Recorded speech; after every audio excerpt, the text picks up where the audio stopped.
In this video, we're going to talk about the Pythagorean theorem. We're going to have an example of a ball court.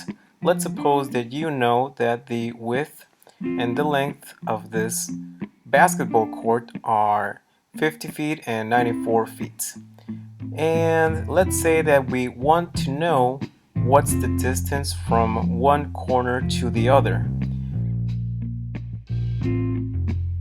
We're going to use a smaller triangle that has different dimensions, and we're going to use some simpler lengths. For example, let's say that one of the lengths it's going to be 5, the other one is 3, and the other one is 4.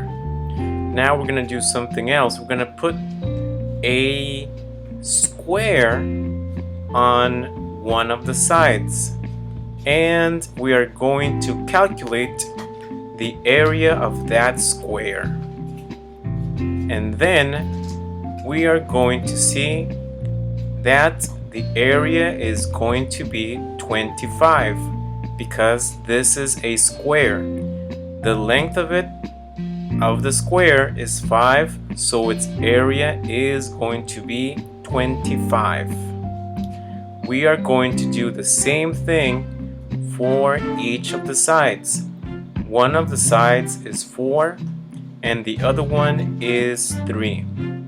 So if I do it for the 4, the length of 4, its square is going to be 16. That is the area of that square. And then if we do the same thing for the other side, which has a length of 3, its length, which is 3, we put it in a square. Now its area is going to be 9. Now I want you to notice something. The area of the bigger square, which is 25, can also be obtained from the other squares. You see, the other square is 16 and the other square is 9. Its area is 9. So when you add 9 and 16, what do you get? It's 25. And you know what? This happens for all the right triangles, all the triangles that are like this. When you put squares on each side like this, you are always going to get the sum of those two squares as the square that is the biggest of them, which is going to be the one on the longest side. It's always going to be like this. So we can place an equation that we call the Pythagorean theorem. It's going to be given by this formula, which states that c squared, which means the area of the biggest side of the biggest square, is equal to the square of one of the sides plus the square of the other. Let's go back to our initial problem. How can we use this knowledge to get the length of that diagonal that we had in the ball court? How can we get this length using the Pythagorean theorem? Well, let me tell you that this theorem is the only way we can get this answer. Well, what do we do first? Let's identify the sides that we have. I'm going to call this side A. A is going to be this number, the longest side, which is going to be 94. And the other side is 50. We see here that the missing length is going to be C. So we are now going to place this information into the Pythagorean theorem formula. Then we will clear for that c.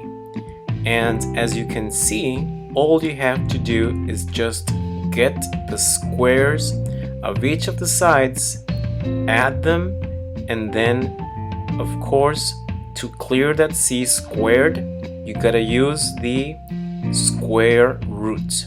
And that will give us the answer, which is 106.47. That is the length of the diagonal of a standard size basketball court. Here is another problem that you need to understand. Now, what if they give you the longest side, which by the way has a very important name that you need to remember, and that is the hypotenuse. That longest side we call the hypotenuse. So that means that the diagonal on a court, like that basketball court, we call that the hypotenuse of a triangle that is made inside that basketball court. And in this case, we know the hypotenuse, but we don't know one of the other sides. And these sides that are not part of the hypotenuse, we call them legs. Believe it or not, they're called legs. So in this case, one of the legs is going to be missing. Here is the procedure on how to get that missing leg. First of all, we take our Pythagorean formula and we substitute the values into it. So we know that the value that we have here for the hypotenuse is 10. So that's gonna go where you see the c. I substituted that value into the c. And then I have that 6. That 6 could be an A or a B. I picked B for 6. It could have been A, but I wanted it to be B. But if I would have done it in the other way, if I would have called 6 the B, instead of calling it B, I could have called it A, it will give us the same results. So the legs can go interchangeably. Alright, I'm going to call A the x. A is going to be the missing value. So that's why we have this equation, x squared plus 6 squared equals 10 squared. What do we do next? We have to get the squares of each result. We are going to be doing some PEMDAS, of course. So 6 to the power of 2 is going to be 36. And 10 to the power of 2, the square of 10, is going to be 100. Now we apply our knowledge of algebra. We have that 36, which is being added. What is the opposite of addition? Subtraction. That thing is being added. We gotta subtract from both sides that 36. That will give us 100 minus 36, which is equal to 64. Now, how do we get that value of x? That x still doesn't have the answer. We have x squared equals 64. The way we clear the x, since we have a square there, is by doing the opposite of the square. What's the opposite of squaring something? It's doing the square root. So the square root of 64 will be 8. That then will be our answer. That's the missing leg.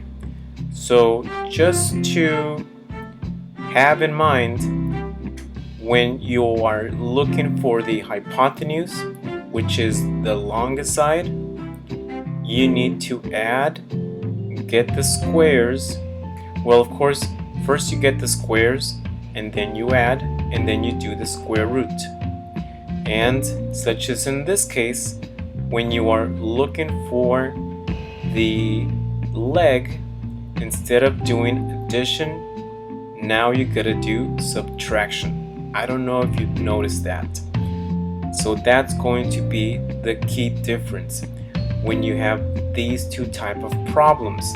In the previous one, you had to add the legs.